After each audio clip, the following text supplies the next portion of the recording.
السلام عليكم ورحمة الله. ان شاء الله في هذا الفيديو هذه غادي نشوف واحد الدرس جديد اللي سميتو لي زيكار دو كونفيرسيون. الوغ لي زيكار دو كونفيرسيون تو سامبلومون هي فاش الشركة كدير مثلا واحد ترانزاكسيون كوميرسيال مع دي كليون اللي في الخارج او دي فورنيسور اللي في الخارج. مثلا اذا بعنا واحد السلعة ان كليب، نورمالمون لو كليون غادي يخلصنا باش بالدوفيز، سوا مثلا اورو مثلا دولار الى اخره.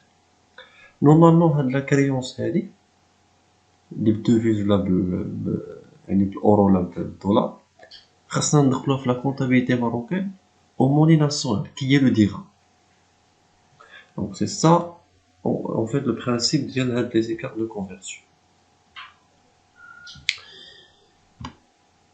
Alors هنا les entreprises souvent ont besoin d'importer des biens dont elles ont besoin et parfois elles exportent des biens que les étrangers souhaitent acquérir. Ces transactions entre les entreprises marocaines et les entreprises étrangères se font en devises telles que l'euro, dollar, etc. Donc les opérations réalisées doivent être converties en direct. Premier élément, c'est l'enregistrement des créances ou dettes libérées en monnaie étrangère. فاش الشركة كدير واحد البيعة أو شرية مع des entreprises étrangères اللي كاين في الخارج، normalement خاصنا نحولوا هذيك لا ديت ou la créance en monnaie nationale. Lors d'exportation ou d'importation, l'entreprise doit enregistrer de manière régulière les opérations libérées en fonction du cours de change du jour lui-même. En principe, l'entreprise doit suivre les étapes suivantes. On a ici trois étapes. ثلاثة المراحل اللي أي شركة خاصها تتبع. أول حاجة عندنا l'enregistrement d'opération dès lors qu'il y a eu une exportation ou importation en fonction du cours de change du jour lui-même. C'est-à-dire الشركة مثلا باعت في واحد الشهر، شهر 10 شهر 1 إلى آخره، واحد باعت une marchandise، باعت des produits etc. أو شرات des produits، شرات une marchandise etc. Normalement خاصنا في ذاك النهار نحولوا la créance ou la dette le cours de change c'est-à-dire du jour lui-même. يعني في ذاك النهار نشوفوا le cours de change شحال كيساوي ونحولوا la monnaie c'est-à-dire étrangère en monnaie nationale وندخلوها في الجورنال ديالنا. Deuxième chose, c'est l'enregistrement de l'opération lors de la clôture en fonction du cours de change de la date de clôture. هاد الحالة هادي normalement كنديروها lorsque le paiement ديال la créance ou ديال la dette n'est pas encore effectué. Normalement, la date de clôture, خاصنا نشوفوا بأن l'entreprise est-ce qu'elle va réaliser de manière probable يعني de manière incertaine. متأكدينش بأن l'entreprise واش elle va réaliser soit une perte soit un gain, c'est-à-dire latent qui est probable, qui n'est pas définitif.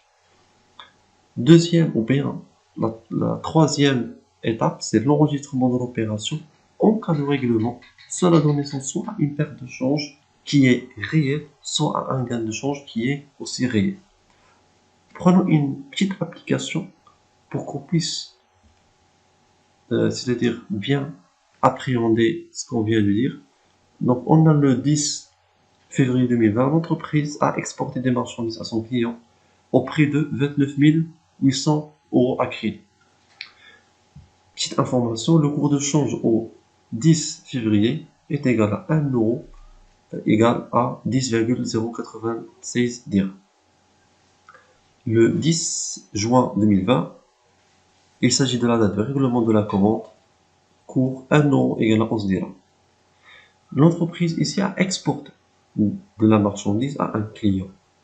Normalement, l'exportation, il s'agit d'une créance pour l'entreprise. C'est-à-dire l'entreprise va recevoir, va encaisser de l'argent.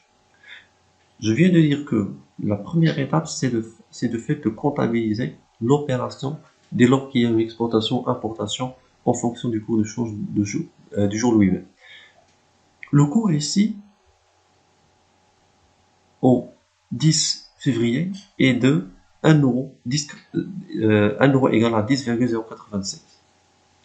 Tout simplement, je dois transformer ou convertir les 29 800 € à, c'est-à-dire en dirhams, tout simplement en la multipliant par 10,096 et on aura 300 860,90. Le principe est très simple. On pourrait comptabiliser ainsi en débitant le compte client, c'est tout simplement un compte à débiter.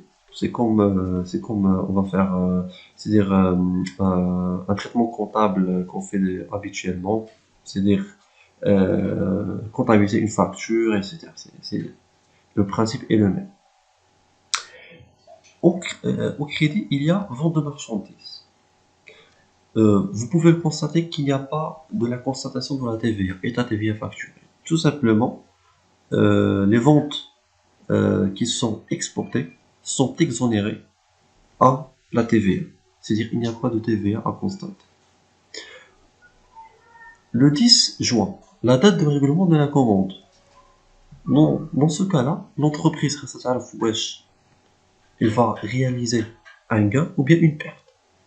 Puisque j'ai vendu de la marchandise et j'attends l'encaissement de l'argent, bien entendu ici, il y a une augmentation du cours de change de 10,96 à 11 dirhams, bien évidemment, soit une augmentation du cours de change et la différence va sembler, bien entendu, d'un gain qui est réel puisque l'entreprise va pouvoir encaisser de l'argent au 10 juin. Le cours de change à cette date-là est 1 euro égal à 11 dirhams. On doit bien évidemment multiplier les 29 800 fois 11, ce qui fait un montant de 327 800 dirhams.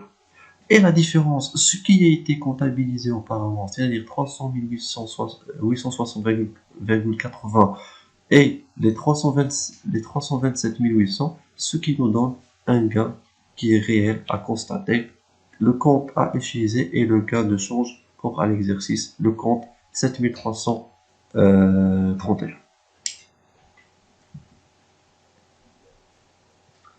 Prenons une petite autre application. Le 2012, l'entreprise a vendu à son client des produits finis au prix de 10 000 euros, le cours 1 euro égale à 10,75.